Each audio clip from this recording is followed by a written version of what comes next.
Hello, hello, hello. Welcome back. We've had a bit of a hiatus. We've had a bit of a break. 2 weeks off. I sat on a beach and did very little. It was remarkably good. But time and tide wait for. Oh, time and tide. See the beach reference there. Very good. You have to get back to work, sadly. So here we are, episode number 174 of the WP Builds This Week in WordPress show.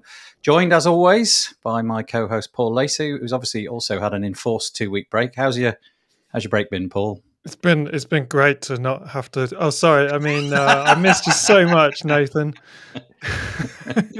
No, I'm glad that you had a good break and everything, and obviously I was too lazy to do the show by myself, or lazy or incapable, one of those two things. But yeah, we might be a bit rusty. I don't know. Let's see. Let's see how we get on. There's not really so much. There's only so much polishing you can do of this proverbial. I'm not going to say the words, but yeah, we're joined today. We're supposed to be joined by two people, but only one of them has actually made it through. And you never know. Last time we had Jonathan Wold and Brian Gardner on, and Brian came in a few minutes later. Maybe this time around it'll be the other way around, because we've got Brian Gardner, who probably doesn't need much of an introduction, but Paul's going to introduce him in a moment. But Jonathan Wold is supposed to be joining us, but if he doesn't, we'll plow on regardless. Yeah. So hand over to you, Paul, to introduce our honourable guest, Brian.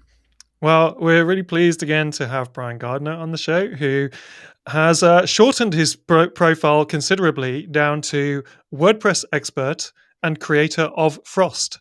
And by Frost, we're not talking about the weather phenomenon. We're talking about Frost WP, which is a kind of new WordPress theme all built around WordPress blocks. Brian, obviously, is also, he didn't put it in his profile, but is also the original founder of StudioPress, which created the Genesis theme. And also, last time, recommended some films to me. I've nearly finished, Brian, Aspen Extreme, and really enjoying that. Me and my wife have been watching it together. We got very tired towards the end because it was quite late. So we're not sure what's going to happen in the final what's it called? The Powder 8 competition. We'll find out. So anyone who's watched Aspen Extreme knows what I'm talking about. So no spoilers, please. We don't know what's happening in the Powder 8. But I was super pleased to see a shock appearance from Martin Kemp from Spandau Ballet being one of the baddies in the film. Martin Kemp is obviously a British guy, but he plays a baddie German guy called Franz, which... So yeah, no spoilers though. No spoilers. There's no baddie called Franz in there whatsoever. No. Is that a TV show? No, it's it's an early 90s film. Something So it's all around skiing, and so me and Brian were talking about films about skateboarding and BMXing and all that sort of stuff. And he recommended a couple of films to me, and one of them was Aspen Extreme, and I like it. It feels like it's got a bit of a Dirty Dancing feel to it, which I know is underselling it, and you're probably disappointed with that, Brian. But there's some definite plot similarities in there as well. Yeah, I am a sucker for 80s and 90s nostalgia on several levels. Movies are one of them. Cheesy coming-of-age movies like Aspen Extreme and Thrashin' and North Shore and Rad. I grew up sort of a lot of my time in California, so like the BMX, the surfing, the skateboard stuff like was totally in my wheelhouse. So how did you like Stranger Things? I know that's a modern thing, but it kind of goes back to that BMX sort of tape cassette thing. No. No. What it is I'm trying to figure out how to dodge the question, because I actually have not watched that. Okay, that's fine. It's fine. I really enjoyed it, but it's like, it almost feels like a Spielberg movie, like Close Encounters or something like E.T. You know, you got. I'm not a sci-fi guy, so that's why I was like, no, it's not. It's maybe it's so sci-fi. Yeah, don't bother. Just curious, actually, Brian. Now that we obviously did get your your little biography, which was very short and had been curtailed to WordPress expert and Frost, is that a conscious thing? Have you sort of, are you now no longer saying founder of StudioPress, or is that just something you omitted accidentally? No, there's no omission. More than anything, it's just an act of brevity. In fact, as Paul was saying that, I'm like, there's no reason. It's not like I'm embarrassed. I mean, I'm super proud of it. Yeah. And especially now that I'm, we'll say, quote in air quotes here, kind of back in WordPress product building. For context purposes, it probably makes sense. And what it does allows me to reintroduce two other things that I love doing. because then the Twitter bio would have equal lines, because I'm also OCD when it comes to that. And that is the inclusion of being a runner and being a Taylor Swift fan. So Whoa. both. And I just literally, and I went out early so I could be back for the show, because it's 8:00 here in Chicago. I just got back from a 7-mile run listening to Taylor Swift. So No, you've done 7 miles and it's 8 in the morning. Oh, yep. there's just no way I'm going to compete with that. Honestly, if I'd done 7 miles, I would be dead on a sofa for the remainder of the day. It's very impressive. Yeah. Well done. Nice So job. are you like a serious, do you compete? Are you really or is it just for personal fitness? Personal, Yeah. whatever. I compete against myself. Back in the day, I ran to run for times and stuff like that. In fact, there's a running shirt that goes around now that I see every once in a while. It says the older I get, the faster I was, which is so true. And I'm like, I don't have the energy to, I run for my own time, try to have personal goals, but yes. Well, congratulations. Honestly, like a third of a marathon. No, a quarter-ish. Well done. Before 8:00 in the morning. That's ridiculous. Very impressive. I'm just going to put the screen on, just let you know what we're doing today. This is our website, wpbuilds.com, where we introduce a new podcast each and every week. Comes out on a Thursday. We obviously do this weekly WordPress news show. This Week in WordPress, it's called, and it comes out on a Monday. Well, we do the live on a Monday, and then we republish it on a Tuesday morning. If you want to stay up to date with that, you can click onto this little form here on the website and subscribe, and we will keep you informed about all the things that we're doing each week. Just on some housekeeping news, if you are watching this live and you wish to remain anonymous, that's fine. If you're on Facebook, your profile and photo will not come across unless you click on the button. It's there's a little button it's not a button, it's in the text of the post. You've got to go to chat.restream.io/FB and then click a button, and it will enable us to see your picture, a bit like Cameron did. Got Cameron. Oh, he's on YouTube, so that's slightly different. But anyway, if you want to make some comments, please feel free to do that. The other thing to say is, well, if you've got any comments, just drop them in and we'll try to put them on the screen if they're suitable and on message, then we'll do that. But that's it, really. We'll crack on with the news, and we've got a fair few bits and pieces. Now, I feel some of this might be a little bit older than we would normally do. Normally, we cover the previous 7 days, but I've been on holiday for the previous 14, so a couple of these pieces might be rehashes that you've seen elsewhere. But nevertheless, there's some value in it, so we'll mention all of those. And it's actually not me that's kicking us off today. It's going to be Paul. He's going to be talking about WordPress 5.9. Yeah, so we got 5.8 already. So we're now thinking ahead already to 5.9. And Mateus Ventura has done a post on make.wordpress.org, which is called Preliminary Road to 5.9. And he's highlighting some of the different things that we should expect to see in 5.9. It seems to me like most of the things they're talking about here will definitely make it into 5.9 because they all seem reasonable in terms of scale, I imagine. But there's a partner post on the WP Tavern by Justin Tadlock that's called Early WordPress 5.9 Look, the Road Towards Deeper Responsive Block Design. But Justin's article focuses mainly on the responsive side of things, but Mateus's main post is about more or less everything that they're doing. But some of the highlights in there are obviously the responsive design aspects that they're going to try and focus on for blogs. So whether you're creating a design for desktop and then you want it to look good on tablets or mobiles and stuff like that, which is always a challenge, especially if with the block editor you don't have a pure visual representation of what you're seeing. So they're going to try and address that, which is great news for anybody who's using the block editor at any level, whether you're using it for full sites or a page builder replacement, or you're using it like me just for simple things like blog posts and stuff like that. To give a little bit of context on the problem around responsive design that a lot of people would get, especially if they're not designers, is what happens when one block hits another block. Especially, so if you've got a light-colored block hitting a light-colored block, how much padding should be between those two blocks vertically? Whereas if you've got a light block hitting a dark block, should the padding be different or the margins be different accordingly. So hopefully what they're going to do is find a way that makes that less of a problem for people and improves how websites tend to look online. Because what you will see sometimes in blog posts, especially with the block editor now, is a paragraph and then there's a big gap on mobile and then there's another paragraph. You're wondering, why did they put that big gap there? And the user didn't. They just didn't really, understand how to make that look good on the mobile there. A few of the other good things that they seem to be interested in sorting out is more of a sort of design system for colors, typography, spacing, and layout.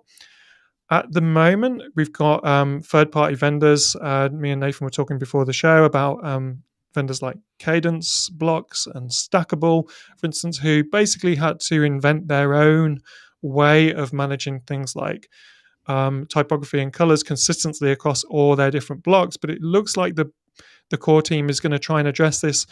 And the screenshot that I see on the makewordpress.org looks like a very sensible approach, where there is they've broken down, for instance, presets like the ability to choose a large, medium, or small, which might be built into the theme, for instance. But then you can get more granular and you can choose the font size and the line height and those kind of things. But how these initial designs look makes a lot of sense to me, which is a pain point for sure for users who are using multiple block sets. I was in the back end, or I saw a screenshot of the back end of a major WordPress brand the other day, and this brand had 5 block sets on there. So 5 full block sets. So there was probably something like 150 blocks, third-party blocks installed on this. And obviously all of them would have had their own way of coping with the typography and the colors, because there wasn't a core way at the beginning when those early developers started. So this will hopefully create some good stuff for the future on that sense. And also, now I don't know what this means, and I want to chuck this one over to Brian in a minute, but apparently another thing they're doing is an interface for theme.json. I don't fully understand what theme.json is. I see you talking about it, Brian, from time to time, and excited about certain things that you can do with it. So maybe we should start there and then come back to the responsive stuff and the typography stuff. So yeah, Brian, do you know, is this stuff about theme.json good news for us all, and is it good news for you? Yes and yes. They say you can't teach an old dog new tricks, but I'm hopefully trying to disprove that here with with what WordPress is doing. I attempted to sort of dodge that situation. Ultimately, when we sold to WP Engine, I wasn't sure I had the energy and thought I would want to go do something else, but I was sorely mistaken. That being said, when I decided to sort of come back and build WordPress products, I made the commitment to myself that not only would I do it, quote, the WordPress way, I would also do it the WordPress way, which means I would not try to reinvent any wheel, and I would push myself to learn things that I didn't know anything about. And the theme.json stuff is sort of like a current example of something that shipped in WordPress 5.8. And I have ad nauseum been immersing myself in it, trying to push it in terms of like understanding what it is, how it works, kind of, and all of that. To answer the question in terms of the interface for theme.json, I love what I see. I love this whole post. I think Matthias has quite a bit of sort of a design background coming into this project. And so from my perspective, I always appreciate that because things look good and feel good. What I see in that screenshot in particular makes me really happy. I know that several, and we had to deal with this at Studio Press, right? We, even over the years, just people would install plugins and plugins would do different things. And this was even before blocks, like, oh, this doesn't look good with your theme. And because it's, plugins have their own styles, and unlike some of the contact form plugins, there's no way to sort of disable those styles. One of the things I love most about contact forms like WP forms and Ninja forms is that there's like that little option that turns off styles, right? Removes the opinionation, which allows the theme to do it, which is, I think, sometimes better experience. So that being said, what I love most about the theme.json stuff is that it really it removes the need to have styles both in the theme style sheet and in the editor style sheet. What this does, it brings parity in one place. If you define something in theme.json, not only does it output on the front end, it also outputs in the editor. And there's only one place there. A lot of times, half of my block editor style sheet was a carbon copy of what was in the style sheet. And every once in a while, I'd forget to copy things over and paste, right? Because you've got to, the goal here is to serve up a similar experience on the back end and the front end. And while it's easy to do in two different places, it's easier to do when you have it in one place. Right. Yeah. That it looks really clever. I've got to just going to put that photo up on the screen now. If you're listening to this, we've got the blog post over at make.wordpress.org, the Maton, and links in the show notes, by the way. And it's got what looks to me like this kind of is how I always wanted it to be. I don't know if it is supposed to be laid out like this, or is this just a screenshot? Is everything going to be arranged horizontally in this way? In other words, are we just looking at different adaptations of the same settings, or are they hoping? Yeah, darn. I think systemography is one thing, and each column shows a different. Yeah. I was really hoping that it was just going to be things put next to each other instead of like in the customizer where you constantly scroll and get lost. It just strikes me that in the Gutenberg era where we can use the whole screen, that might have been quite a nice thing to have. So it makes things easier, basically, from a theme development point of view. You just have to you use less time. You do things once, and it's in one place, and everybody's happy. That's nice.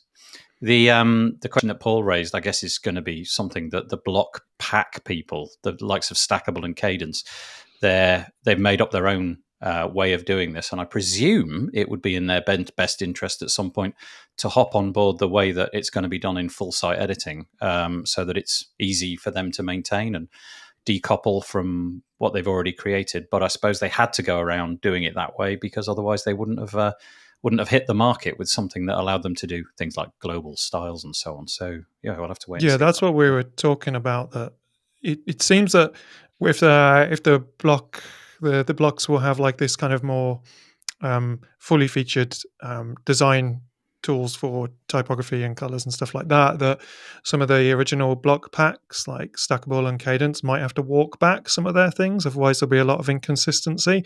But at the same time, they probably had to make a decision. If we wait until it's all done, we won't be new to the market. We won't get that big boost to our PR and everything. So we'll launch now. We'll invent our own design system. And if we can walk back on it to a certain extent, then we will later, I imagine, is what they're thinking. Yeah. I chatted to Ben Intel for a podcast a little while ago. He's the founder of Stackable, and he said exactly that. They just made the decision that they were going to go their own way, and then when things became more consistent and clarified, then they would just essentially unpick everything that they'd done and try to make it work in the sort of the WordPress way. So yeah, that's interesting. So the article goes into more. It goes into endeavors to make patterns more useful, patterns directories, and so on. And then formalizing editing workflows for block themes. But Matthias's is bullet points, and it's a little bit harder to read straight off the bat. But if you go to the WordPress Tavern article, just in Tadlock's one, again linked in the show notes, then you'll get the more prosaic version. So yeah. Can I ask Brian about Frost WP in relation to this? So for instance, let's say Genesis, you would release a Genesis child theme. It would have a CSS file where all the style was kind of defined in there. In my own experience, for instance, I've done some templates for Beaver Builder that are releasing soon, and the only way I can guarantee, for instance, typography across the board is to put some CSS in with the templates, because I don't know which theme is going to be trying to override that. And also in my comments in the CSS, I'm saying you can probably remove this if your theme covers that. So what I'm wondering, with theme.json, how much, if any, CSS would you need to deploy one of your sort of I don't know if I call them child themes, but inside your starter sites in Frost WP, you have a bunch of different starter sites. Assuming Block Editor and Gutenberg goes the way that we think it's going, would that mean you would have no CSS in your starter sites, or would you still need some for certain aspects? So the short answer is, I think the ultimate goal is to try to minimize. I don't think there's Yeah. ever an instance in which Gutenberg or the block editor or WordPress will result in zero CSS. I think there's just too many things outside of what I think WordPress should serve up sort of at a Mm. core level. Transitions, I think, were kind of always a thing that I've seen. Animation effects, things like that, where there's really no good way to do that just in a GUI. And so on some level, there will always be a need for a style sheet.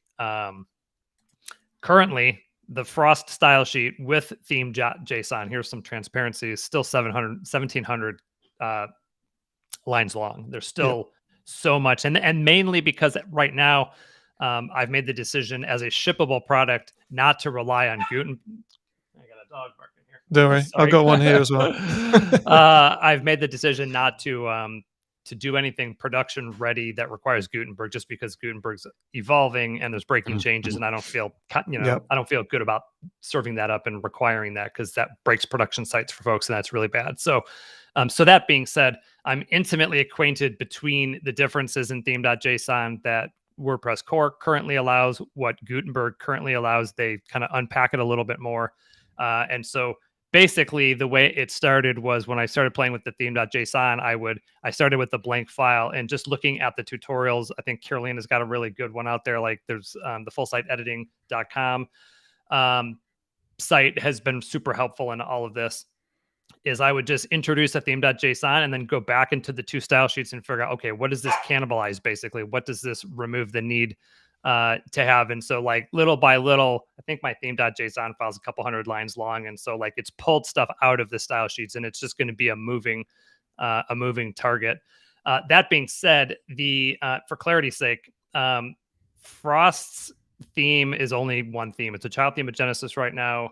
And anything that we see in the starter sites doesn't require, quote, additional CSS. That's just all baked into the main theme, and sort of the patterns and the presentation of everything sort of inherits either the block editor controls kind of by way of the main Frost style sheet. And so Frost is only one theme, and the starter sites are just basically imported content and patterns to get people going. So Got it. That's cool. Yeah. It seems that you're going a route that is very low risk in terms of, for instance, we were talking about a video from David von Gries from Page Builder Framework in a while.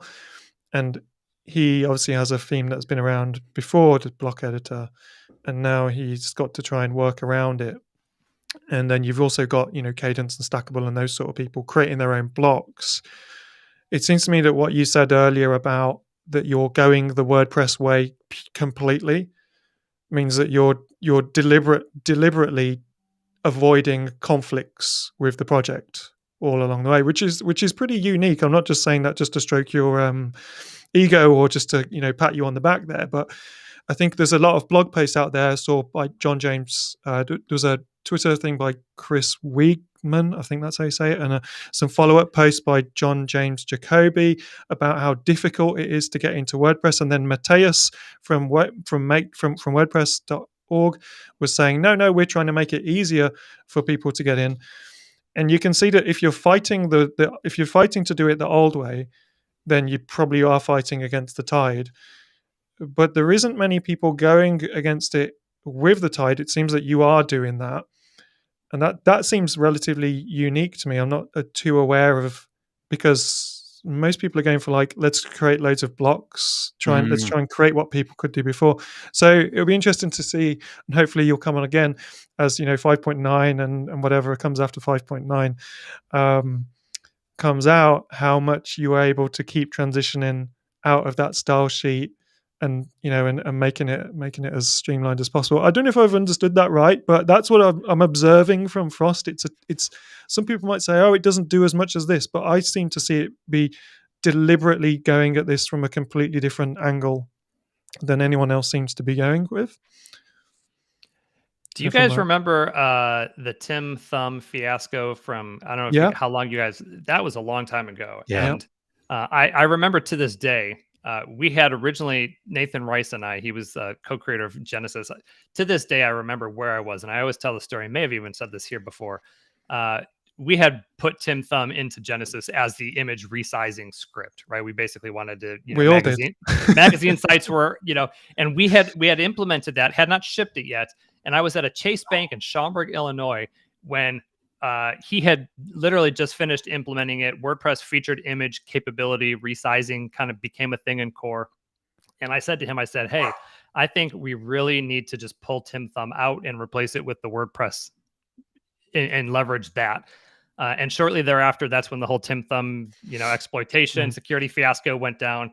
And it kind of taught us a lesson. And at that point, we really doubled down on always serving up sort of, expected WordPress behavior, even from our settings pages, inheriting, UI that's within the dashboard and stuff like that. And thankfully, it's gotten better. Just inside of core. And so I've always sort of defaulted to just going that route. I don't have any need, or I don't have a vanity issue where I need to create my own version of the WordPress dashboard. I don't need to, put my logo inside of it and do things that other people have done. And it's just easy.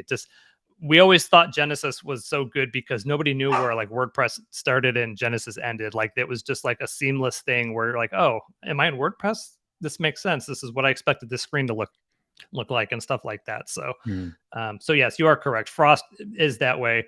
And regarding blocks and block, first of all, I don't know how to build blocks, so there's that. But second of all, half of the blocks that people put into these mega catalogs end up getting cannibalized by WordPress anyways, right? Like, I think early on there were some folks that were there and said, hey, here's some awesome blocks. And then like a month or two later, they're in WordPress core, which then reduces the value of the block libraries. Yeah. So if I were to, and I've said this before, if I were to ever do any kind of block anything with Frost, it would be more in like the vertical sense. Like we would build blocks that were specific to an industry that really solved a problem, not just to say we've had a block library of 100 different blocks that you could use anywhere else. So that makes sense. Yeah, it's Peter Ingersoll in the comments saying basically that the ongoing challenge of having a favorite third-party solution versus when WordPress catches up and deciding how best to proceed. It's interesting actually because you've come to the market.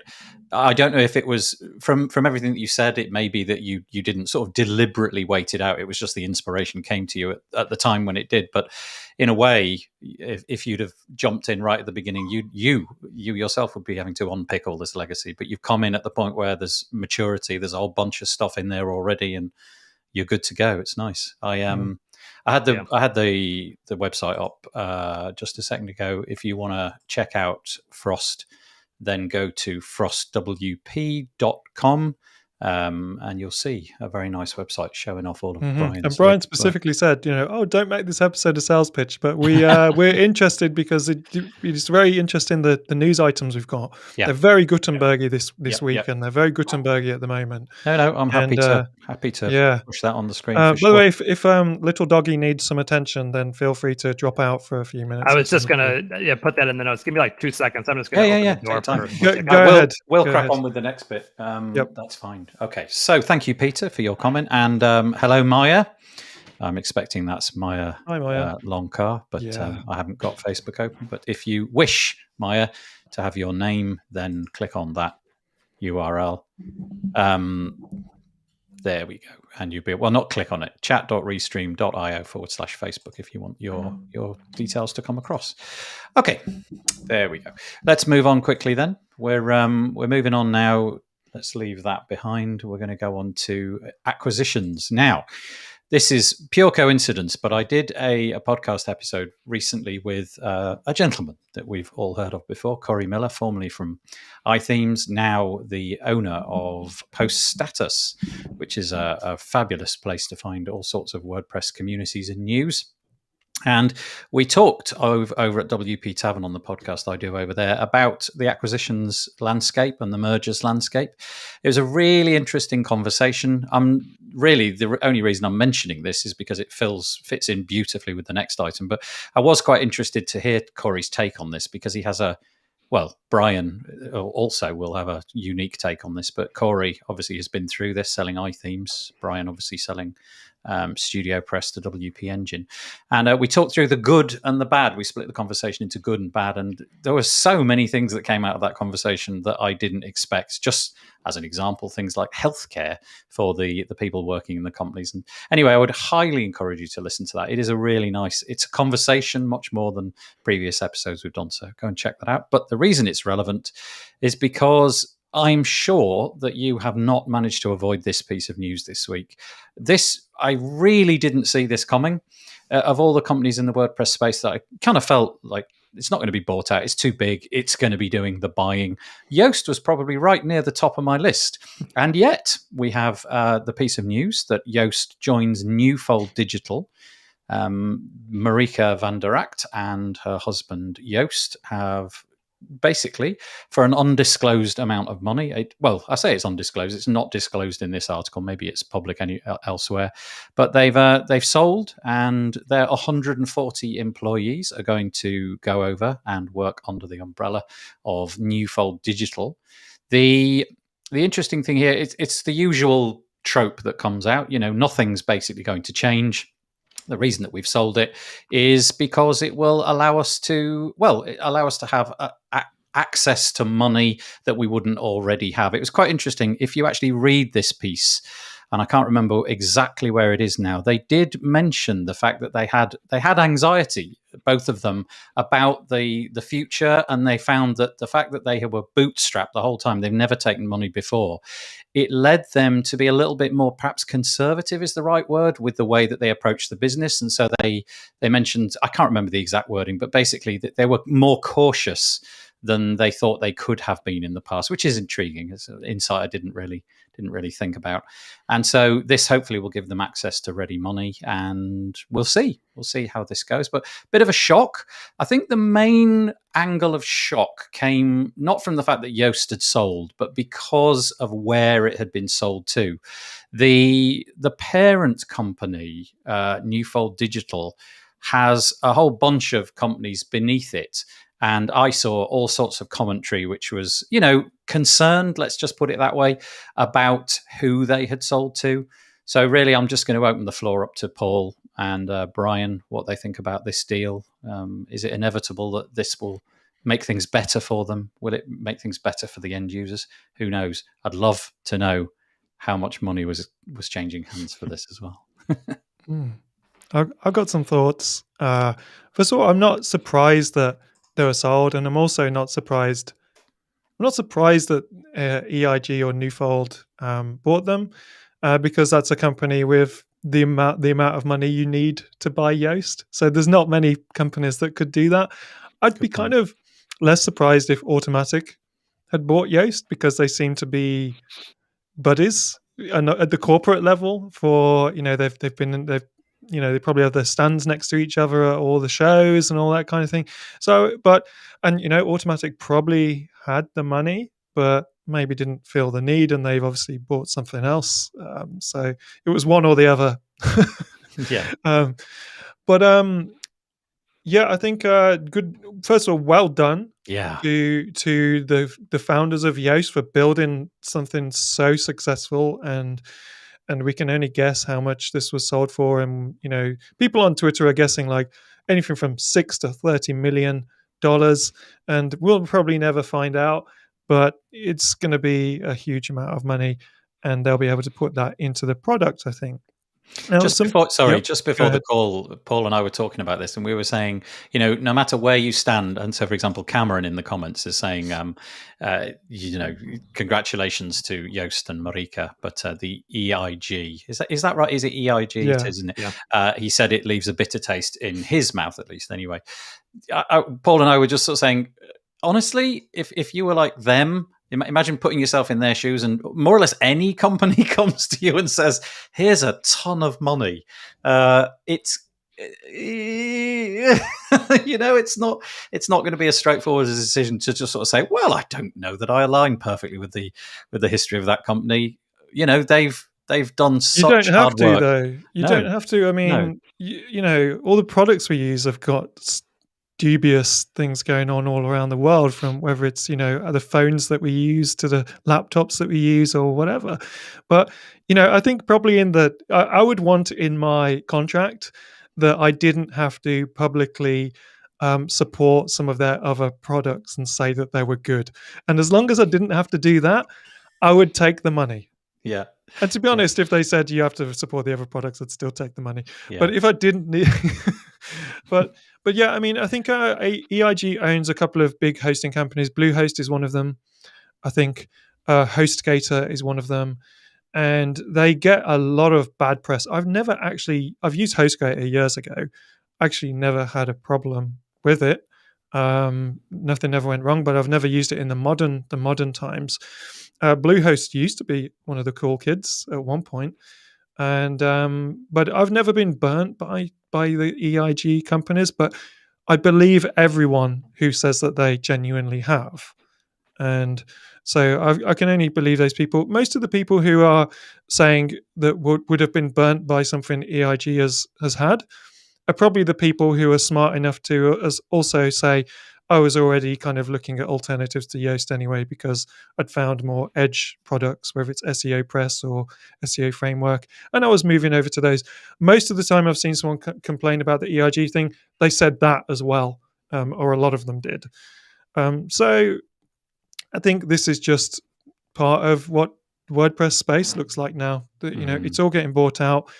The community does feel a little bit left out to a certain extent, that everything's been bought out. But I can only see this going from this plugin going into the stratosphere. Really, I think it's there'll be a SaaS version of it or something. I don't know what they'll do, but they don't buy something that big and then and all they're going to do is pre-install it on Bluehost hosting accounts. I think they must have some big plans for it. The last thing I said, I brought something up on Twitter. Bluehost is owned by EIG or Newfold or whatever. They are listed on the WordPress.org recommended hosts page, of which there's only 3: SiteGround, Bluehost, and DreamHost, I think. And I just brought up that I felt it was the time now to remove that page from WordPress.org, now that one of those 3 hosts owns a plugin that it will put into its pre-installed hosting accounts. And I think that Bluehost can't sit on that page and not get people coming up with theories that there's something dodgy going on there. If you can have a situation where that page actually is massively helping the plugin as well, because it's pre-installed. Yeah. So I think it's time to revisit that one. There's my brain dump on that. That didn't really leave any questions as such. But Brian, I don't know if you've got anything you want to add as well. Obviously, I come at it from a different angle, right? Because on some level, some of the negativity that comes around things like this, I've had to deal with, and in fact, twice this week, I've been sort of dogged again for quote selling out to and screwing over my community and whatever these allegations are. Just and so it's fresh in my, like, I literally just yesterday had to defend myself in a blog post mostly filled with misinformation. So what it does is it makes me think of a couple things. One, outside of myself, I think of who's saying it, right? People who are, and I'm sort of high level assessing this. People who are lazy in their business because, this thing that just worked might not, and now I may have to come up with a solution, which means I have to do research or learn something new or whatever. So they kind of, that's not fair. That sucks. They should, then you get sort of that peanut gallery approach. The second part of it is that there's a whole lot of envy going on when people start smacking around. It's like, like this righteous, I would never sell, or how dare they sell, type of thing. I'm like, Paul, I think you said it, like, yeah, sure. If the right offer came at the right time, of course you'd sell. It's a lot of why we do what we do.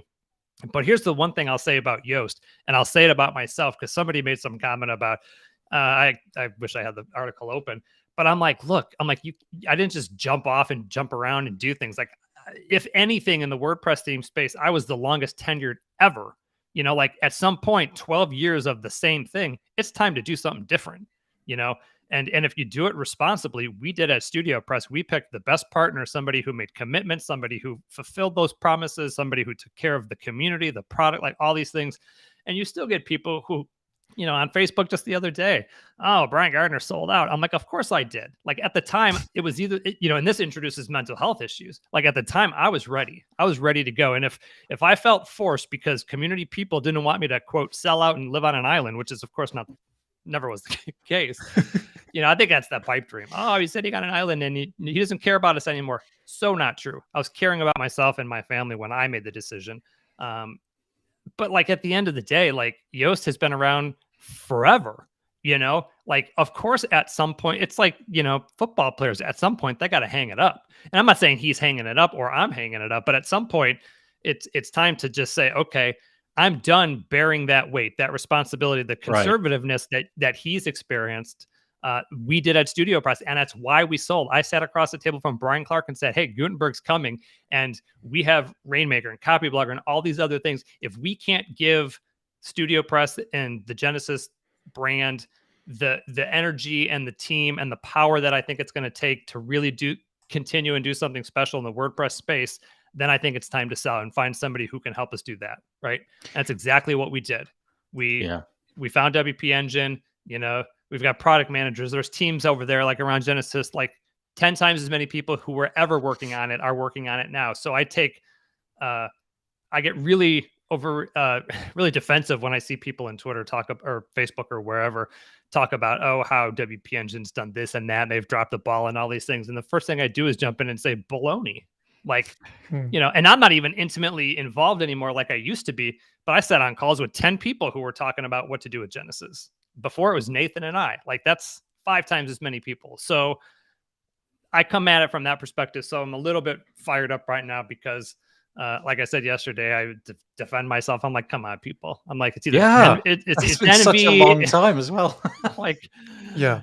Well, exactly. And I was accused of coming back and abandoning the Genesis community. And I'm like, first of all, do you realize Frost is a Genesis theme? No. Okay, there goes half your argument, Like, so people just, it's easy to have opinions. It is, isn't it? And I think what's curious to me, one of the things that I noticed, not just on places like Facebook, but elsewhere, is that the first thing that tends to happen is that all these threads open up on social media about what's the alternative that you're now going to start using, it, as opposed to, oh, this is curious, let's see how this works out. Just like, what are you going to use instead? So there was lots of posts about, well, what's going to be your new favorite SEO plugin. I just thought I'd share the actual text, because I did think that was quite nice. It says, Marika and I have felt since this COVID pandemic hit that we needed a partner or some more financial backing, said Joost de Valk. Being totally bootstrapped was getting to us. We worried about the exchange rate of the dollar, for instance. We got risk averse, and all around us, other companies got financial injections. So a bit of perspective there. They were feeling that literally without the money, they were going to be left behind because of the way it created a sort of risk-averse culture between the two of them. And of course, it's their baby. They've been doing this since day one, and you want to. You've got 140 people on your payroll. You want to do the right thing for them, and giving them this stability is a good thing. I agree with Brian on this. I mean, I shut down in December a company of 4 employees, and it wasn't a sellable company. So I had to make a decision, that those 4 people would need to find other ways to put food on their table as such. And if you first of all, a number of things, like what Brian said, if you are the co-founders of Yoast and you've made something super successful, and at some point you literally are just saying to yourself, I just want to stop now. Yeah. I want to do something different, or at least in a year after I've done my sort of tenure with what I need to do. What are you supposed to do? Just shut it down and say, okay, 140 employees times perhaps 2.5 children or whatever. Let's just say that's they put food on the table potentially for around 500 to 600 people. You can't just say, oh, I'm not going to sell out because some people will give me a hard time on social media or something like that. The thing is, Nathan me and Nathan had a call earlier, just like, how's it going? How was your holiday? And one of the things Nathan had to do was give me a bit of a pep talk on ignore things people say on social media. So, so I didn't really ask him about his holiday. I just went, woe is me. Some things on social media are annoying me. And Nathan just pointed out that the voices who are very, loud on social media about any subject are not the majority. So, in Brian's case, he has to defend himself when a couple of individuals will have a go at him, but the majority of people either don't care or wish you all the best. And I think that's the same thing for Yoast. It's an interesting talking point that EIG was the one who bought them. But the only people who really care about that are us enthusiasts who are completely nerding out about every single aspect about it. So I'm glad that the co-founders can, like they said in that post, there's things starting to bother them. They grew huge. They're almost potentially even asking themselves, is this too big for us now, where this would end up going? Is it time for someone else to take the reins? And that's what they've decided to do. Good luck to them. They've secured those careers for all of those people who work for them for the foreseeable, for as long as they possibly could, and they've made that decision. So I just think all the best to them, really, and the social media fallout will always happen. It will. Kind of it really will. And yet there's the vast majority of people will say nothing. Yep. And they probably will agree with you. It's only that, like Cameron's just said in the comment, the loudest voices often aren't the smartest either. I think Brian's got something else he wants to add. So back to you, Brian. Yeah, following up on Paul, what you just said, nobody knows. I mean, everyone wants to know how much money it was, but nobody knows sort of what the rest of the deal looked like, right? I know when... And not many people know this. I don't broadcast this, but I sometimes feel like I need to. When WP Engine, we were talking to them and others for that matter, but WP Engine, there were two non-negotiables. We were not going to sign a contract to sell Studio Press unless these two things were met. One, they had to continue the product. Like, in other words, they couldn't just buy it and shut it down, which would have made no sense because they really were buying the brand and the product and the community, the developer community that went with it. And number two is they got to take my people, right? Like, I wasn't going to sell and they were going to fire everybody. This is not an asset purchase. This was, it was part of, we had other offers where they wanted to do that. And I was a non-negotiable. I said, I will not sell to you on, it would have been difficult had it been a significantly higher amount of money. I still wouldn't have done it. But, at the end of the day, I told him, I'm like, look, and it was the smaller team, we didn't have 140. So the scale's smaller, but we had like 10 or 12 people where I was like, look, there's, first of all, 10 or 12 people who I directly know make money from what we do and put food on the table. You have to take them over, or at least have to put them and try to figure out a way to do it. And I believe everyone came over that chose to. So there was that. But even the community part of it, hundreds of people in the Genesis community have businesses and put food on their table by what we do. So there was a lot of people, and people just say, oh, he sold out, he's on an island, da, da, da. They don't realize like the deal structure, which had some non-negotiable things. And I'm going to only assume that Yoast and his wife had something similar. It's like, hey, we're not going to do this where you're just going to whack off 140 people. Because that's not fair and that's just not who we are. So I think people need to consider that stuff too. That's really interesting that you mentioned that. I think that's a really cool thing to have brought up. And the article does make clear that it says, the wording is, whilst Yoast does not plan to change the 140-person team, it's bringing in fresh talent, in fact. And apparently they've got 19 job openings. I don't know if they're off the back of this new investment that they felt that they can get 20 more people on board or not. But that is really interesting, the non-negotiables. Did you feel when you had those two non-negotiables, did that kind of give you butterflies? Did you think, all right, I'm going to stick with this come what may? In other words, was it easy for you to go to these companies like WP Engine and say those things? Or did you feel like, oh no, you might really muddy the water or spoil the deal? It was, and again, I've also said this, and I will say this even to Jason Cohn and Heather. At the start of it, WP Engine was not at the top of the list of people who I thought I would want to sell to. I just had some misconceptions around them, and very quickly in the negotiation process and just the conversations, I was like, man, I was dead wrong about their company, their culture, all that stuff. and the fact that there wasn't any pit in my stomach when I was having these conversations with them, and I think that's like why I think they kind of assumed that was going to be the case, right? They came in and said, this is not what we're interested in. We're interested in the community, the brand, the people, all of it, and me on some level. And so it was just like, it was more of just like a reinforcement, just, hey, making sure, guys, that this is the plan, rather than, oh, it's this way or no way kind of an approach. And they were like, of course, that's exactly what we had planned. We're going to continue the product. We want to bring your people over. Why would we disrupt something like that? And I believe the Flywheel acquisition was very much the same. They brought the team over intact. They left the brand alone. So in most cases, I can't speak for EIG because I just don't know all of what goes on over there. But at least in our case, it was really, and when we had that conversation, I was like, to our team, I was like, yeah, this is the right partner. Somebody who looks at it this way is clearly people who we want to do business with. So this conversation really is the conversation of our time in WordPress. This whole mergers, acquisitions thing, it really does seem to be, apart from Gutenberg and all the things surrounding that, it really does feel like merger and acquisitions are a really important bit of the ecosystem at the moment. With that, I am going to replug my my podcast episode with Corey Miller, because we strayed and we've used more time on this than I think we're anticipating, and just makes me feel this is actually quite an important topic. Corey really did open up about this, and he gave me lots of points to think about. So go and check that out. Episode 6, wptavern.com/podcast. Right. Shall we move on? Yeah. Should we just do a quick shout out to David Von Gries's video? Yes. Sorry. Before we do that, can I just put up one more comment? Where's it gone? And it was to do with your thing there, Paul. He was talking about the page on WordPress.org. Yeah. Is it WordPress.org? Yes. With the recommended hosts, and Peter saying he thinks maybe in the spirit of WordPress, it's now time to have that page taken down as well. So. We'll see. Okay. Yeah.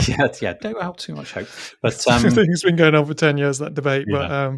But yeah. Okay. You want to mention?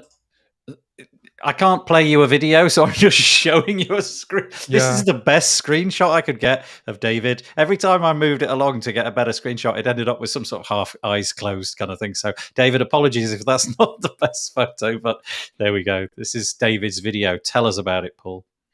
So yeah, if you just look up David Von Gries on YouTube, you'll find this video, and he's started doing a bunch of videos now, actually. And this video is one that seemed to get quite a lot of reaction to it in various parts of mainly in the Facebook kind of community, and also on Twitter. The video is called "Is Gutenberg Killing WordPress Themes?" ? Challenges for a theme developer in a Gutenberg world. And it's just David's very honest and open take on the challenges of having a theme that was built in the age of when page builders were, emerging as it. So you could kind of say that, Genesis was one generation, and then the generation after that was, Page Builder Framework and Generate Press and Astra, perhaps, those bunch of different themes. So he's come into this from that generation where he's looked specifically at page builders, and he's kind of talking about the frustrations with Gutenberg, but he's not ranting about it at all. He's just making everybody aware of what those challenges are, and also the decisions that he has to make for his company in and around what parts of Gutenberg he will or won't support. One of the things that he said is tricky, and maybe theme.json will solve this for him in the future, I don't really know the extent of how far it goes, is that when he was working with any of the page builders, whether it's Elementor or Beaver Builder or any of those different tools, he would find that the design system was purely contained inside that page builder, and the theme knew what it needed to do, and the page builder knew what it needed to do.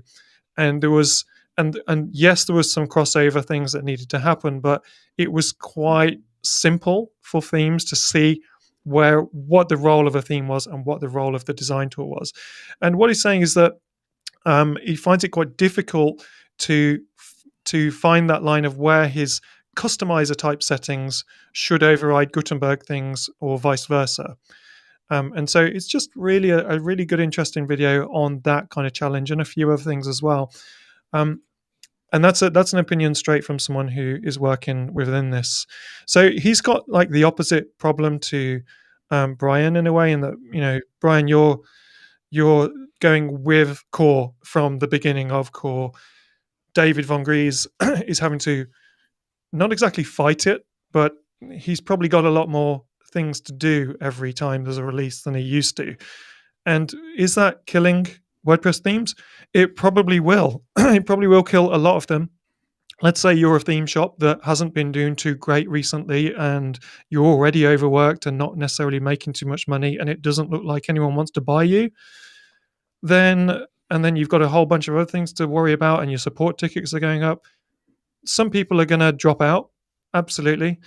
And some of those won't come back in with a new offer. They will just drop out and do something completely different. So that's it, really. The video just highlights that kind of challenge. It's not a rant. It's just observing from within what it's like. As for Page Builder Framework, I don't think that'll be going anywhere because it always stayed simple.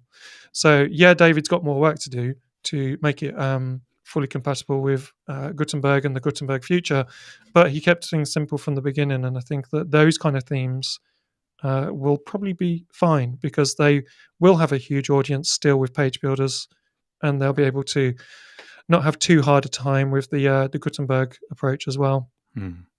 Any other thoughts on that? Absolutely welcome. That was just my take on the video, and Brian, you've probably not watched it, to be honest.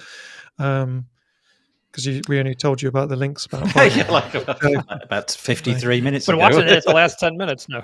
Yeah, no. I think we'll press on. So the next one. By the way, can I just say this podcast episode is sponsored by Shure FMV7. Notice that all three of us have got the exact same. We have, yeah. What's the chances of that? Fashion victim. Yeah, that's what we are. The same arm too, I think. Yeah, right? Yes. Road arm. Good grief. Yeah. And anyway. It is a fantastic combination, though. It is. I've got another arm over here. And it was a really trendy one, and it cost more than the road arm as well. And I put it on, I was like, wow, that looks so good. We haven't got this metal bit showing. Yeah.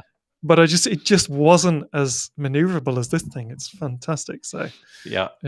For those of you that haven't come across this mic, the best bit is not only is it a nice Shure mic, but it's got a bit of software for your Mac or PC, which does all the audio. So good. Yeah, and you can plug it in with USB, which is nice. You can see on Brian's one, which makes it dead easy to use for podcasting. Right.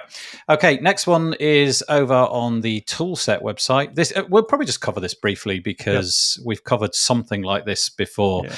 This is just a nice little article where the Toolset guys go over the similarities and differences between their offering and the new query loop block. So the query loop block, if you haven't come across it, it's brilliant. It's just nice to have this in WordPress core where you can sort of say, I would like to show a bunch of posts, please, and I would like only these types of posts, and I would like to show a featured image and a bit of metadata. That would be lovely, and I'd like to show it in a basic grid. That kind of stuff you can do. But obviously, Toolset wanted to go a little bit further, and right from the very beginning of Gutenberg, it seemed like they just dropped all their initiatives of their own to do layouts, and they thought, let's go with the block editor. We'll just use whatever comes, a bit like Brian, really. We'll go with what's in core, and we'll adapt that. And so that's what they've done. And so this is a nice little article basically saying, here's how you can produce a nice, simple loop with the core offering. And then right at the very end, I always appreciate this when a post is explanatory, and then at the end they tag on their little, and here's what you can do with our stuff as well. I think that's a really nice way of doing it. Then they go to show the sort of the way that you could finesse it and add a little bit more.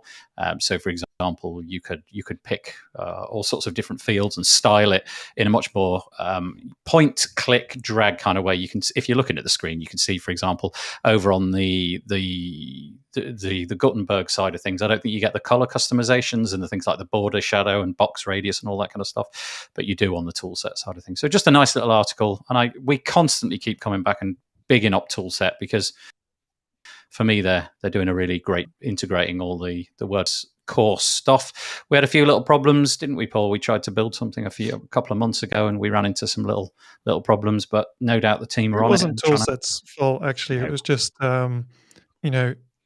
cutting edge tools. The cutting edge blocks with Cadence and the cutting edge aspect of Toolset just colliding and not quite being fully compatible, but I think that they've probably solved that problem. I reported it to both of them anyway, but it was just a bug, as you get with these kind of things. Something that me and Nathan were talking about before the show about this is when you see, you sometimes wonder, are the core team not taking any notice of things that have already been done really well outside and using those ideas. I've come to the conclusion now that, and this isn't a conspiracy theory at all, is that the WordPress core team is essentially building something for WordPress.com, but it's not just building for stuff for people, for their product WordPress.com. It's also building a product for anyone who wants to use it in a new way, aligned with the way that WordPress.com using it, like Frost WP's approach, or if you're an independent website owner and you want to have, I've seen this analogy before, choices, not options. So they people will be able to have themes that are specific to certain verticals, for instance, and all the blocks that they might need are in there. And then if they needed something extra, then they go to the third party to get that, whether it's a slider or animations or some custom code or something. So I'm now thinking that they are deliberately not looking at something like Toolset and saying, wow, look how Toolset handles the design capabilities you can have in the loop. I think they're saying, that's great. It already exists. If you want that, use Toolset. You'll be in the 20% of people that creates the 80% of the websites, the agencies, the freelancers, and all those kind of things. But it's probably too complicated for a lot of the people who are going to be using something like this in WordPress.com or in other kind of pre-packaged, you don't need to think about this too much solutions. It's putting my mind at rest that I've come to that conclusion, that I'm wondering sometimes, why are they just not looking at other things? I think that they probably are, and they're saying, let's not do that.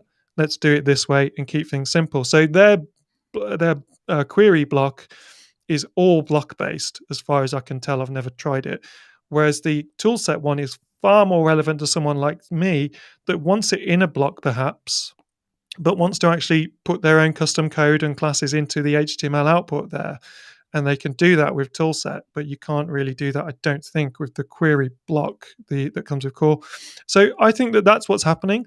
I think that they're seeing things that are being done better than they are for edge cases, but they're deciding to keep core into blocks, and everything will be built from blocks. And that if you want to override it, you'll use a third party, of which there is plenty of choice to be had there. I've just shown this comment from a Facebook user. I don't know who you are. Apologies. Seems like I have to check out Toolset again. Yeah, that kind of comment seems to be coming up more and more. Got it in the toolbox. Maybe bought it a few years ago. Haven't used it, but maybe it's time to bring it back out. Yeah, honestly, give it a try, because they've really embraced the whole Gutenberg thing. There was a post on Talk. Remember that post on Talk? I forget the talk.com, is it? Talk.io. Talk.io, yeah. Yep. And they interviewed a bunch of agencies and freelancers specifically on who had moved over to using blocks over page builders and traditional themes. Almost everybody was either at this point using Toolset or GeneratePress blocks to achieve what they were doing. That was the majority tool that people were using at that moment. So you could see that if you were adopting it as an agency, you were needing to pull in those third parties at this point. But give it another year, that could all change. Paul, I think something you said is an important delineator here in how WordPress chooses to approach these things. You said edge case just a few minutes ago. I think there's probably a person or a committee that does look at these things and say, okay, we've fallen short, or we've got it to a point. Do we need to extend it? In other words, are we extending it because it's edge case, or are we extending it because it's going to be globally used a certain way? I think groups are my favorite thing that ever happened to WordPress the block group. I think that was in response to what several block libraries out there had, like their own container block, I think is what they called them. Mm-hmm. And so I think in that case, they're like, hey, that's an idea we need to have, because that's a globally used and can be really, really helpful. The toolset thing, like, hey, we're going to bring it to this point. If we take it any further, it becomes just edge case and then sort of becomes too much. But I think back to like Woo themes in the menu system. Like, that's a perfect example of WordPress saying, hey, someone way ahead of the game and we want it exactly the way they've built it. So we'll fork it and bring it in, or work with them to, that's an example of WordPress, the project, saying, looking at the community, seeing what they're doing. So I do think on some level there's a degree of, that's something we need to put into core, and that's something we shouldn't, because it's too edge case. And I'll say this about Frost really quickly, and then we can move on. I would not have started Frost 6 months, 12 months, a year and a half ago, because WordPress core just wasn't at a point, because of my dedication to using, quote, the WordPress way. It wasn't ready sort of the way it was now. And so with I feel like, and this is like why I feel like Frost is good for its market, a good product, because there's so much I feel that we could do now with WordPress core blocks. Like, I don't have a need to reinvent or build or go further. Like, there's markets everywhere. There's markets for Toolset who say, we want to extend this and bring it into this market and make it do this. And then there's me who's like, hey, there's 40% of the internet. There's a small segment of that who just needs a basic site and some configurations on a homepage, and that's enough. They just want it well designed, good typography, stuff like that. And that's where we're choosing to kind of stay with Frost, and why it's easy to sort of, at this point, 6 months, a year ago, maybe not so much. But with like the group block and some of this theme.json stuff, which introduces content width and sort of capping things at certain things, now I'm like, okay, now I feel like WordPress has equipped me as a product builder to do what I want to do. Nice. We're kind of running out of time, sort of ish a bit. So I'm going to move it on. Automatic. They're getting into email. Well, not directly. They've invested $30 million in Titan. Paul, this is on you, isn't it? You're doing this one. Yeah. So I was just looking at the screen. So they've bought Titan. Or Did they buy? They've invested it. Invested, yeah. Right. So wow. I mean, how much does Titan cost to buy? You could buy my entire street for that. And I mean, this is a really good investment for Automatic. I don't understand why you would need to invest 30 million in a company and not buy it for the thing that they're doing with it. And that's just my ignorance to this how this whole thing works at this level, I think. But basically, what it's clear that they're doing already is implementing this into WordPress.com. So that when you buy a website per month from WordPress.com, you can have an upsell to have an email account for, I think it's $3.50. And then you will be able to leverage the Titan service at a very good price as an alternative to Google Mail or Office 365 and those sort of products. Now, Wix, I was in someone's Wix's site the other day just helping them out.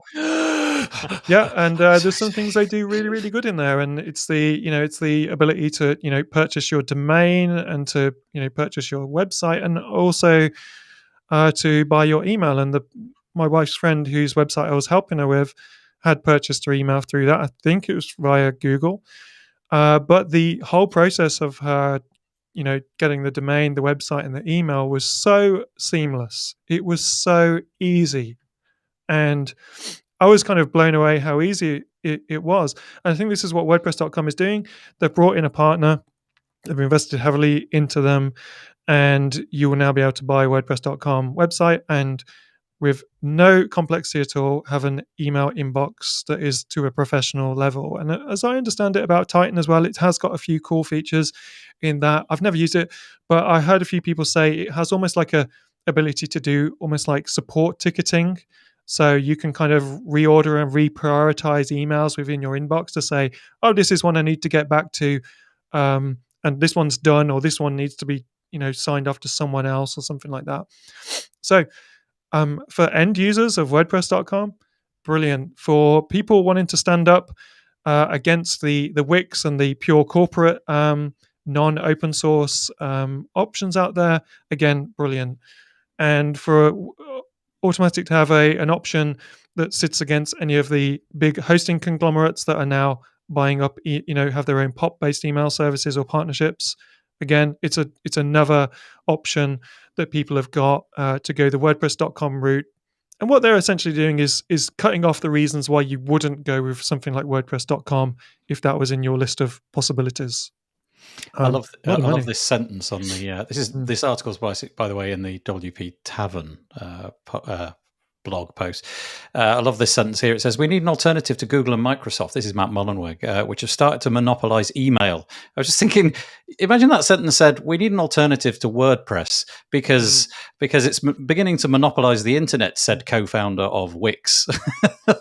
just such an interesting take. But apparently, go back a number of years, Matt Mullenweg was all into Slack, and I think he believed that email was on the decline and would eventually sort of disappear. So this is a bit of a volte-face there. But yeah, I'm totally blown away by how you don't build an email company that's really good for $30 million if you're automatic. You get all the people though as well, don't you? I mean, yeah, of course. And presumably this is a profitable company that they've invested in because they see a bright future for it. But honestly, it's just never even occurred to me that you could do your email through WordPress.com. I always just go to Google. That's my default. I just press the Google button and get everything set up that way. But yeah, if you've got a WordPress.com domain, click a button, $3.50 is pretty good. You said it, didn't you? Said it came with calendars as well, and yeah, it's got a calendar and contacts built in. So those are the things the average DIY business owner needs if they're setting up a website on WordPress.com: email, domain, website. It's a good offering. I think they'll do well. Yeah. You got any thoughts on this, Brian? No, nothing of significant value that you guys have already said. So okay. All right, in which case we're going to stray away from WordPress for one final piece. And I've got to be careful with my language here. Apparently, the acronym CP is what I'm going to use here. And CP is referring to images that are of a nefarious nature involving small human beings. I think we all know what I'm talking about. But I've been on holiday for 2 weeks, right? So I have no idea if this story has done the rounds, but I expect it has. But if you're the owner of an iPhone and you use iCloud, Apple have done something really curious. I think they've done it as best as they could, but I'm just interested on everybody's takes on this. So, okay, you're out and about and you're taking pictures or you're receiving pictures on iMessage or what have you. Basically, if a photograph lands on your iOS device and it gets sent up to iCloud, which is where it can go if you've ticked that box, I keep saying Google. Apple are going to download a database of CP images and hash your pictures, compare them, and they reckon it's a 1 in a trillion fail rate. Basically they reckon that all the nines except the last one is, they're going to get it correct. And if you have any of these photos on your phone, which are being uploaded to iCloud, they will get in touch with law enforcement and you will be in a bit of trouble. And if you're a child who is the recipient of one of these images and you are in the Apple ecosystem and you're on like the family plan, you're going to be told if you really want to open this image, that's fine, but we will tell your parents. And so, I'm going to click this, but my parents are going to, I doubt they'll get the image, but they'll probably get the notification to say, your child has looked at this image. Okay, so they've done this in a really bulletproof cryptographic way. In other words, they don't see the picture. They just compare it to a hash, which is coming from a verified police law enforcement database, and they're making that comparison. And if there's a positive, they will alert the authorities. Of course, the thing which came out of the EFF, which I thought was curious, is it's a slippery slope, they say, because now you've built into iOS the technology to do this. And so it wouldn't be too much of a stretch, or would it? I don't know. Too much of a stretch for a government to say, actually, do you know what? If dear Apple, if you want to operate in our country, if you've got any pictures of this event which happened, which our government don't think should have happened, can you just tell us about those people as well? And although Apple, I'm sure, would never do it, the fact is they've built the platform to enable it. Nobody could argue that CP needs to be stamped out. But I'm just curious from a technological point of view what you guys think. It's just interesting. Apple, in some way, able to inspect your photos. Not really, but kind of. Yeah. Yeah, I know. That's the perfect commentary. I have, first of all, like if it's an opt-in thing, there's that. I'll give them that. Oh, it's if you're using iCloud, Right. then you've opted in. So you have to if So you've been basically, using, you're not going to not use iCloud because yeah, of this, because iCloud, you want to use it for its yeah, thing. So it's opt in, but not really. It's probably most of me. I haven't given it a whole lot of thought that it's more like just because you can build something, some sort of a technology thing, doesn't mean you should. I mean, is Apple really like trying to police this, or I don't know. Like, I think to your point, like all of a sudden it goes from, CP to like, hate crimes, and like, where do you draw a line? Like, hey, if you see a gun in a picture with a kid holding it, like all of a sudden knock down his door. Like, that to me seems a little too, and not invasive, because I don't want to be sensitive to the fact that it might save lives and people and things right, like that. But right. I don't know. It just build software, like help people communicate, do work. Like, Yeah, it's really curious, and I think I don't know what the law is in the United States. I don't even know what the law is in the United Kingdom, but I imagine there's some. If that image is on your hardware, in other words, if it's on the Apple iCloud, presumably they're somehow liable for it. If there's a picture that shouldn't be on their hardware that is on their hardware, they want to get rid of that at the first available opportunity. And so I don't know if it's coming from that point of view as much as to help the wider community. It's just curious the EFF saw this as there's now a backdoor, and whether or not we want to think about it, possibly governments might compel Apple in the future to, well, you've got the technology, just do it.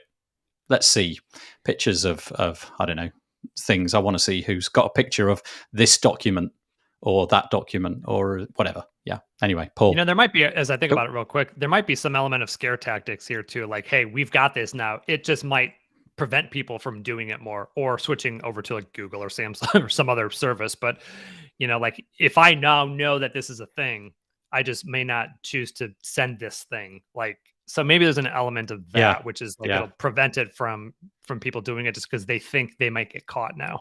Yeah. I was actually listening to a podcast of experts in this area not that long ago, a couple of days ago, and they were saying the 1 in a trillion is just pure guesswork. Like the idea that they can know how accurate their technology is, and how. Imagine you are that person who gets in trouble with the law because of the false positive.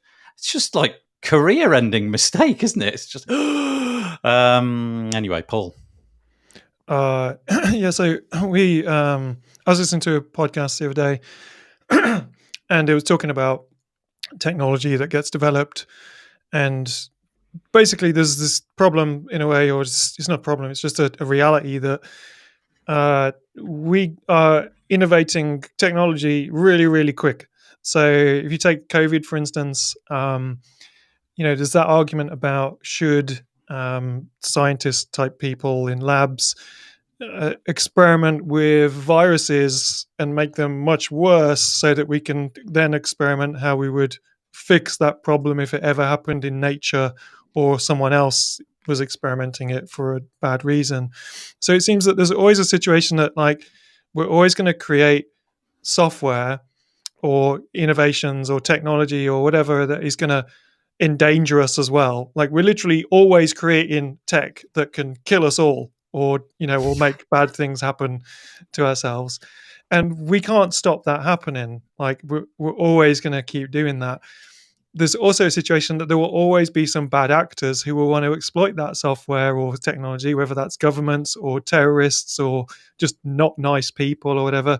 And then there's basically us normal people as such who just who have no choice, but the technology is part of our life, and we've got no way of getting around that. Now, I don't have so much as a personal opinion on how you would, how you solve that, how you solve that conundrum as such, apart from I kind of agreed with some of the people on the podcast that were saying, I think we have to keep creating this technology, and then we just have to keep aspiring to use it in the most responsible way, because as soon as we as a kind of I don't know what we call ourselves, humans, are able to do something, yeah, those people over there maybe be able to do it first, but give it a year and everyone will be able to do it. So in the virus situation, the COVID situation, it's a case of right now only people in labs can probably change the super terrible version of this flu virus that was about H1N1, I think it's called, something like that, and make it, terrible. But, within like 10 years, that'll be doable in a classroom by, people just on a computer. They can press a few buttons and somehow they're able to create the DNA of a terrible virus that does something. So it's going to happen no matter what.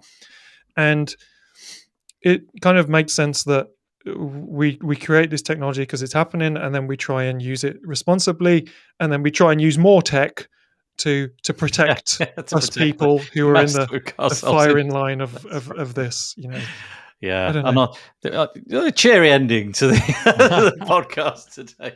Well, actually, one thing I think it was Elon Musk said was talking about the climate crisis. Actually, like, how do we get people to care about it? Because it's too slow. It's too slow. We're just looking at it and going, yeah, I'm going to tweet about that. That's terrible, or something like that. And it's, and when most of us aren't doing something, then you got governments who come in every 2 years or 4 years in democratic situations, and as soon as they get into government, they're now thinking about the next election, and and they don't really do what they're told. Yes. What they said that they would do. Elon Musk's approach to this is, we need to make things that are so attractive and cool that you want it. And as a result, it saves the environment, whether that's a Tesla car or some other cool thing. Like in me, they might invent a baseball cap that eats carbon or something. I don't know. It's genius. Yeah, well, I need to get and quickly patent that. That's a good idea. Quick, go to carboneatingcaps.com. We just can't stop the technology onslaught. It's outpacing us. The clever people are outpacing us. So I mean, I hope that this will save a lot of children, basically, because and obviously there's freedom and privacy aspects and stuff like that. But I'm in the party that I would give that away. Yep. But I'm in a safe country. I live in the UK, so it's easy for me to say. Yeah. Okay. Picks of the week. I've got one. It's going to be dead quick, and then we'll end it if nobody else has got a pick of the week. This is called SueMe.news. It's free for 10 things, and it's $19.99 if you want to upgrade, and you can have unlimited things. It's one of these lifetime deal things. Actually, it's not. It's their pricing. That's just what they ask for. It's basically like an RSS reader, blog, so you can stick a URL in, or an RSS feed, or a Twitter handle, or a Tumblr handle, or a YouTube URL, and it will start to create a feed for you. And it's dead simple. It basically looks like that. So it's just the bare bones with a little excerpt, perhaps an image. And I just thought it was really cool, the fact that you can amalgamate. It's like an RSS reader on steroids with extra things. And it's called SueMe.news. And I've subscribed, and I really like it. It just presents all, so I can put everything into one big feed and never look at it like like you do. But that's all I've got. Paul, you got a pick of the week? Well, I forgot to do it. So I'm going to go with the film Aspen Extreme that was recommended to me from Brian Gardner. It's you've stolen so his. far. That's where it is on. And also another cool thing that I got from Amazon this week was a spirit level for the top of my camera that I'm using here for the streaming, because it's always slightly wonky. And then are you kidding? Yeah, and it sits on top of the camera, and I don't know what that thing's called, the shoe part or something. Bit at the back. Yeah, the shoe, it slots into there, and then when I'm setting it up and turning it, I can just check, and it's perfectly straight. I don't know what you're on about. Yeah, it's always straight, my camera. So I didn't know. It's that sort of thing that you don't know it exists until you need it. Yeah. So it was about £2. No problems with my camera ever. It's always in. But that's okay, fair enough. Thank you, Brian. Anything? Yes, and I'm wearing one right now. Lifestyle stuff. I was going to go nerdy, but I'm like, you know what? No. I see people talking about like, oh, where do I buy the best quality shirt and things like that. And Jeff Sheldon, gentleman, runs a company called ugmonk.com, UGMONK. He's been around for more than a decade. He's completely self-funded, bootstrapped and everything. And for simple, clothing items and just other, productivity things are like around desks and workstations and stuff like that. I actually have a leather mouse pad by him too. He's one of those kind of people you're like, support the small guy, right? You don't need to go buy a t-shirt from so-and-so. I've been wearing these shirts. I wore like 5 of them. I think I just rotate through the same grays. That's great. They're like $35 or $40 shirts, but it's kind of what you pay for. Like I haven't had to buy any for like 3 years now. Yeah. And Jeff's a great guy. He's a designer. So like we have that affinity going on. So just a quick plug for Jeff and what he's doing. What was it again? Ugmonk, UGMONK. Ugmonk.com. Yeah. Okay. The site is it's beautiful. Everything he touches is beautiful. So yeah, he's got loads of yes. like it. So it's shoes, pens, shirts, like little booklets that you can write in notepads and all. I'll just quickly put it on the screen. Yeah, that looks nice. I'm like you. Basically, whatever's on the top of my drawer when I get to it, that's what's going on my body that day. Yeah. The top t-shirt is the one that's going. So I just basically have 4 t-shirts. They hit the wash, go to the top, back on again, and they're always these. They're always the same. But yeah, got it. Nice, looks good. I'll add it to the show notes. That's good. Cool. Okay, I've got nothing else. I don't think anybody else has. So we'll probably knock it on the head. Thank you so much. Episode number 174. If you enjoyed it, share it. If you didn't enjoy it, share it. And share it anyways. Yeah, just share it anyway. Things. We'll be back next week. We're going to go and track down in the virtual wilderness Jonathan Wold and make sure he's all right. But thanks to Paul, co-host, as always, and Brian Gardner for joining us this week. Really appreciate it. And we'll see you next week. We've got to do the wave thing now. Got to do the wave. See ya.